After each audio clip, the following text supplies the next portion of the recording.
मित्रों, राधा और कृष्ण के प्रेम के बारे में कौन नहीं जानता है। कहते हैं कि कृष्ण और राधा का विवाह नहीं हो पाया था, लेकिन दोनों में इतना प्रेम था कि आज भी दोनों का नाम एक साथ लिया जाता है। श्री कृष्ण का राधा के लिए प्रेम और राधा का श्री कृष्ण के लिए समर्पण देखते ही बनता था। शायद इसलिए अपने आप को सबसे बड़ा भक्त कहने वाले नारद मुनि को राधा से जलन होने लगी थी। यह बात श्री कृष्ण अच्छी तरह से जानते थे। एक दिन राधा के बारे में बात करने के लिए नारद मुनि श्री कृष्ण के पास आए। यह बात श्री कृष्ण को पता चल गई थी।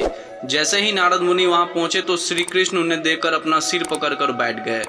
नारद मुनि ने श्री कृष्ण से पूछा कि क्या हुआ प्रभु, आप ऐसे अपने सिर को पकड़कर क्यों बैठे हैं। कृष्ण ने कहा, हे नारद मुनि, मेरा सिर दर्द कर रहा है। नारद मुनि ने पूछा, प्रभु इसको दूर करने का उपाय क्या है। तब श्री कृष्ण ने कहा कि अगर मैं अपने सबसे बड़े भक्त का चरणामृत पी लूं तो इसे दूर किया जा सकता है। अब नारद मुनि सोचने लगे कि सबसे बड़ा भक्त तो मैं हूं, लेकिन अगर मैं अपना चरणामृत दूंगा तो मुझे नरक जाने जितना पाप लगेगा। मैं प्रभु को अपना चरणामृत नहीं दे सकता।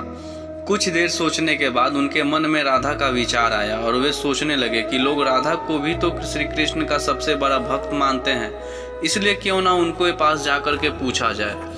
ऐसा सोचकर वह राधा के पास गए और उन्हें सारी बात बता दी।